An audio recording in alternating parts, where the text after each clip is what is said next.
Ali nas margens do rio Taquari fica essa bela cidade de Santa Teresa, que é centralizada por um interessante campanário. E eu vou te mostrar esse lugar e contar as histórias dele em Destinos do Sul. Natureza, história, cultura. Tu já sabe, acessa destinosdosul.com, que é o nosso blog, que tem mais conteúdo para ti. Também tem os links para as nossas redes sociais, para a nossa página onde a gente coloca as canecas dos destinos com desenhos do nosso patrimônio histórico para tu comprar lá. Também tem uma página de passeios e viagens com vários roteiros pelo Rio Grande do Sul, feitos por parceiros nossos. Dá uma olhada lá. Santa Teresa é um belo lugar colonizado por imigrantes italianos que começaram a chegar na região a partir de 1875.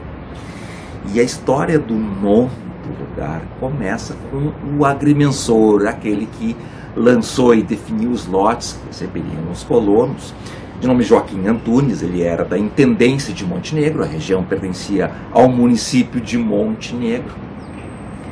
E ele teria dado esse nome, ele teria uma esposa chamada Teresa, e o nome foi em função de sua esposa, mas foi dado pelo padre Josué Bardim, o primeiro pároco da região, que acrescentou o Santa, então ficou Santa Teresa.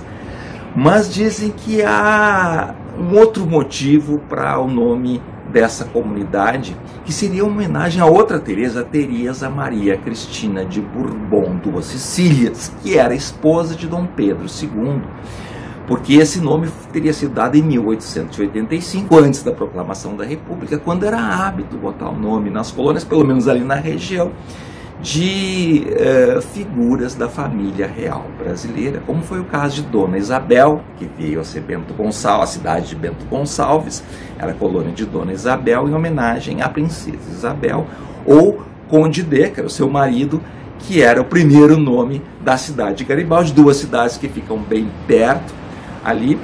Inclusive Santa Teresa foi numa época distrito de Bento Gonçalves, hoje é um município independente. E então teria sido feita essa homenagem à esposa de Dom Pedro II, que era, então era a forma de homenagear, e isso foi, parece que escondido aí pelos republicanos, que quiseram dar outro motivo, quando então terminou o Império e começou a República em 1889, que inclusive foi o ano que faleceu a Teresa Cristina, que nasceu em 1822, na data da independência do Brasil, uma coincidência de duas datas, e ela nasceu na Itália, isso mesmo, ela era italiana, nasceu na cidade de Nápoles.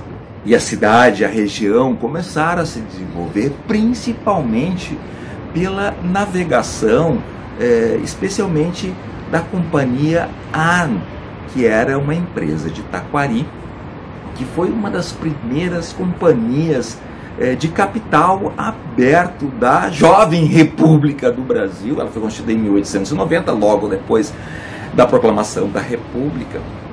E aí se colocou essa nova legislação que permitia essas empresas de capital aberto. E uma história que eu vou te contar uma hora com mais calma, que foi importante para todo o desenvolvimento econômico, tem que pesquisar e conhecer melhor essa história. É o fato que os barcos começaram a navegar aí pelo rio Taquari, que era o principal meio de locomoção, eram as estradas daquela época, como já era na Europa. E essa região de Santa Teresa, então, era um dos últimos pontos navegáveis do rio Taquari. E aí foi interessante colocar a sede da colônia aí nessa região. E as mercadorias que eram transportadas de Porto Alegre e ajudavam a abastecer a colônia, e também se levavam mercadorias já produzidas na colônia para a capital e para outras cidades. Inclusive existia uma estrutura interessante ali no porto, que era chamada de machambomba, que era um conjunto de trilhos onde se podia puxar caixas e malas por tração animal para subir então das margens do rio para as partes mais altas do terreno, onde começou então a se estabelecer o comércio, as casas comerciais e residenciais, formando um rico patrimônio histórico, que eu vou dar atenção mais em um outro vídeo, porque esse eu quero te mostrar com mais atenção e contar a história do campanário, que centraliza a comunidade, como acontece sempre aí, a Igreja Católica acaba centralizando. E ele foi erguido a partir de 1928 e teve sua construção interrompida por falta de recursos, teve que se fazer uma arrecadação, porque tinham se construído só os 20 metros, fez uma arrecadação para concluir ele somente aí 6 anos depois, em 1934, quando foi concluído então os seus 45 metros de altura, seus 74 degraus de uma escada interna que leva a essa torre que tem um relógio, tem sinos. E a construção dele envolveu toda a comunidade, com os homens passando os tijolos de mãos em mãos, e as mulheres pegando areia das margens dos rios com seus lenços e seus aventais e trazendo para a construção. Enfim, o envolvimento de toda a comunidade, de uma construção que é cópia da Torre Fagaré de la Batalha, que fica na região de Treviso, dentro da província de Treviso, dentro da região do Vêneto, a cerca aí de 40 quilômetros da cidade de Veneza, na Itália. Inclusive eu vi aí pelo Street View do Google Earth, eu localizei esse campanário, realmente é igual ao campanário aí de Santa Teresa. E junto com esse campanário existia uma antiga igreja que foi substituída pela atual, construída nos anos 1960, dentro de um movimento aí de modernidade, e que se aproveitar a estrutura existente para a construção da estrada de ferro, que ainda passa ali pela região, e aí se fez essa nova construção.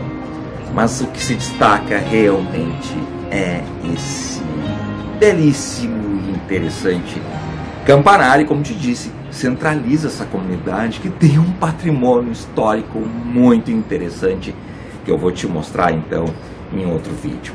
Se tu gostou desse, então tu já sabe, acessa destinosdosul.com, que tem muito mais para ti. Vamos junto?